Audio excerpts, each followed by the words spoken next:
Bonjour à toutes et à tous. Merci de nous rejoindre pour cette deuxième partie du Smart Agri Forum 2021, dédiée comme ce matin à l'innovation. Les différents visages de l'innovation, c'est l'objet de notre rendez-vous annuel.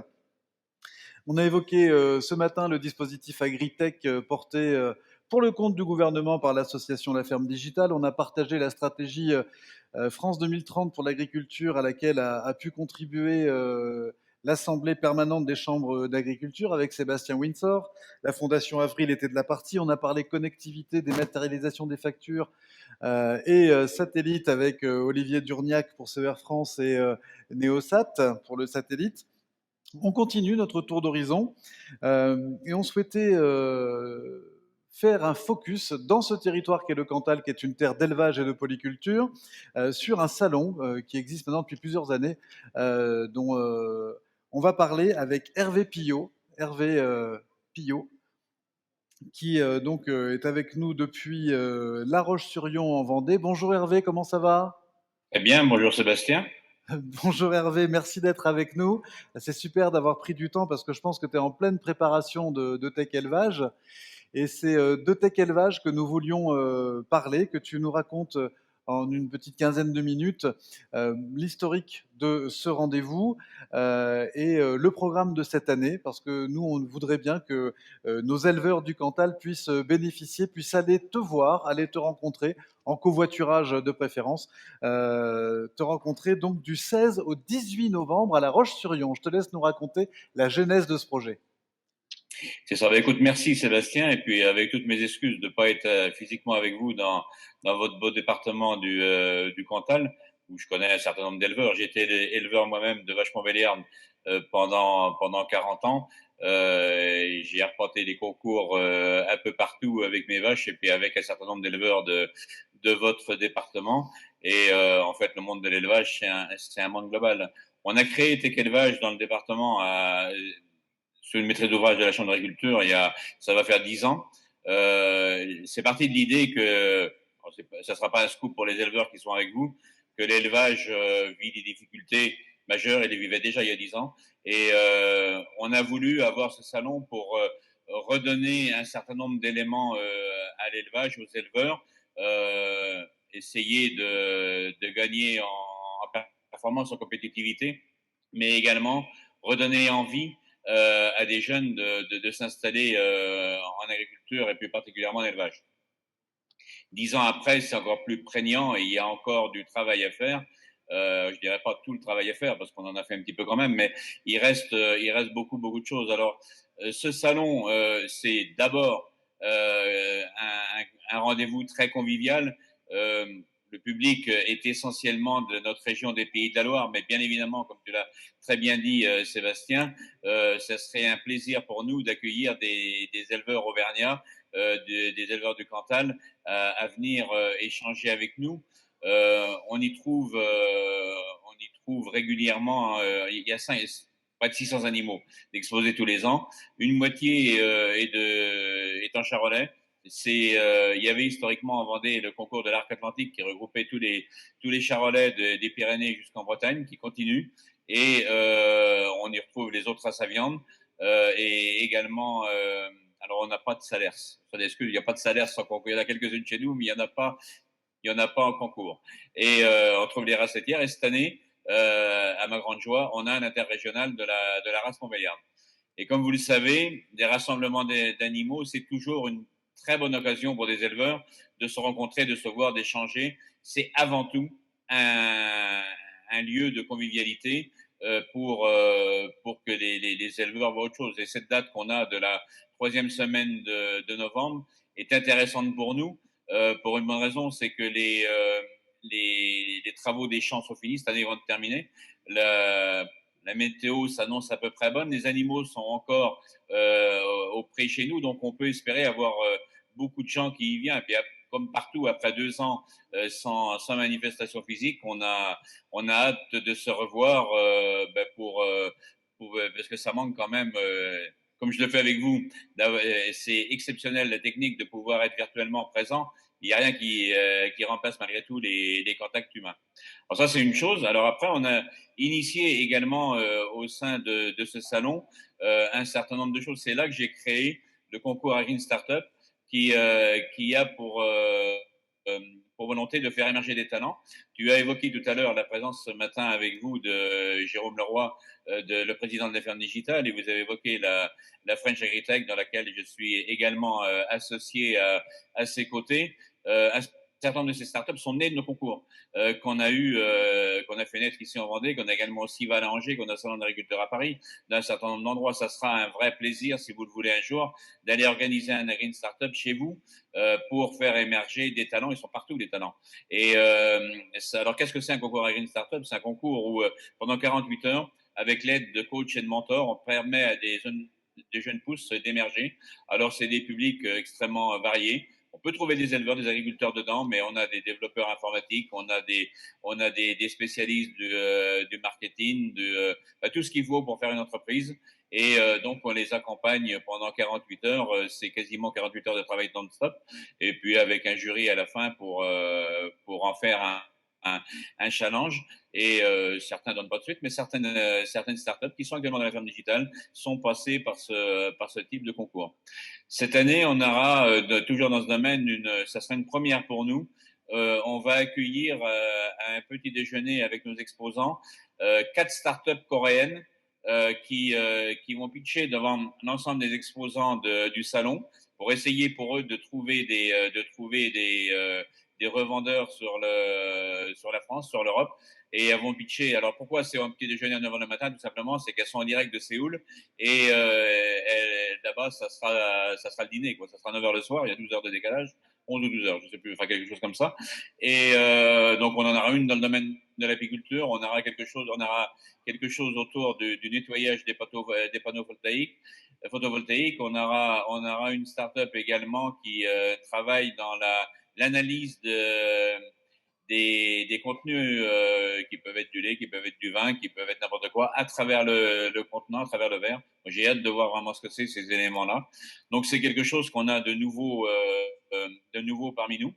Et on a placé cette année le salon sous le thème de One Health, Global Health, la santé globale, santé des sols, santé des plantes, santé des animaux et des hommes, qui, vous le savez, sont intimement liés pour plein de choses. Et on l'a vu avec le Covid. Donc c'est aussi l'occasion de sensibiliser tout le monde là-dessus. On aura une table ronde de niveau national, voire même un peu plus, qui à cette occasion. On a toujours énormément de tables rondes tout le long des 3 jours du salon. Et l'autre temps fort qu'on a au niveau de cette année, c'est qu'on va pour la première fois, et ça on espère le continuer, inaugurer quelque chose qu'ils appellent, parce que c'est les jeunes agriculteurs du département, même de la région, qui en sont à l'initiative, quelque chose qu'ils ont appelé les instants jeunes agri, où sur les 3 jours, on aura 3 thèmes. Alors ça dépasse largement l'installation en agriculture, même si c'est quelque chose d'important. Il y aura une première journée où on va accueillir beaucoup d'écoles, agricoles ou non d'ailleurs, pour sensibiliser, donner l'envie, de nos métiers de nos métiers de l'agriculture, parce que de l'élevage et globalement de l'agriculture, même si on a beaucoup de raisons de nous plaindre bien souvent, il faut que ce métier perdure, continue, et c'est par des messages positifs qu'on y arrivera. Les jeunes agriculteurs ont voulu ça. Le deuxième jour sera plus, lui, sur l'angle de l'installation et de la transmission, où là, on va aussi initier quelque chose. Je l'ai un petit peu voulu, et les jeunes agriculteurs ont été intéressés par l'idée. On va faire pitcher des jeunes agriculteurs, comme pitch les fondateurs de start-up, devant un panel de repreneurs pour dire, moi j'ai envie de monter mon entreprise de cette façon-là. Euh, Personnellement, je pense que les jeunes qui s'installeront demain, c'est déjà le cas aujourd'hui et hier, mais encore plus demain, auront envie de monter leur propre projet plus que de reprendre une installation existante. Et je pense que c'est quelque chose d'important pour pouvoir faire reprendre les exploitations. Il y a des choses qui sont immuables, évidemment, c'est le foncier, c'est la terre, c'est des bâtiments, c'est des choses comme ça qui doivent continuer. Mais je pense que c'est important que les jeunes veuillent venir présenter leurs propres projets et séduire des repreneurs de cette façon-là. Et la troisième journée, elle sera plus globale en termes d'emploi, parce que je pense que ça doit être un peu dans le Cantal comme c'est chez nous. Tous les entrepreneurs chez nous cherchent, que ce soit dans le commerce, que ce soit dans de la fabrique, dans l'industrie, dans l'agroalimentaire ou autre, cherchent des salariés de toutes sortes. Hein. Ça peut être des opérateurs sur des machines, ça peut être des cadres. Donc, on va faire 3 bourses à l'emploi. Alors, pourquoi 3 tout simplement parce que les métiers sont différents. Il y en aura une de mémoire pour l'agroalimentaire, pour les métiers de l'agroalimentaire. Il y en aura une pour pour l'amont de l'agriculture, pour travailler dans des concessions de machinisme ou des choses comme ça. Et puis une troisième dans les métiers de service de l'agriculture, que ce soit les centres de gestion, les champs d'agriculture ou autres, qui eux aussi cherchent des collaborateurs. Alors c'est quelque chose qu'on a proposé. Alors on travaille là-dessus en collaboration avec les missions locales, avec la NPE, avec même également avec des boîtes d'intérim, qui ont été intéressés. Et évidemment, nos exposants, nos partenaires sont très intéressés par cet élément-là. Donc, ça va être 3 jours, comme vous le voyez, qui vont être très, très intenses autour de la génétique. J'ai oublié, dans les concours animaux, on a toujours quelque chose qui est aussi spectaculaire et qui intéresse toujours du monde, qui est un concours de femelles bouchères, à la fois bovines et également ovines. On a la chance d'être là à un bon mois, à 5 semaines de Noël. Alors, le temps que les animaux se fassent abattre et la maturation, on est pile au bon moment pour avoir de la viande d'excellence. Alors, je sais qu'il y en a beaucoup aussi dans le Cantal de la viande d'excellence. Dans nos boucheries, c'est quelque chose qui est très couru. Ça nous fait une belle journée d'animation, un bel après-midi d'animation qui sera mardi après-midi avec toute la filière bovine qui sera là, de la boucherie artisanale jusqu'à la boucherie de grande distribution, avec les éleveurs pour cette vente aux enchères de femelles bouchères. Voilà ce que sera Sébastien Tech Élevage cette année. Merci beaucoup Hervé Pillot.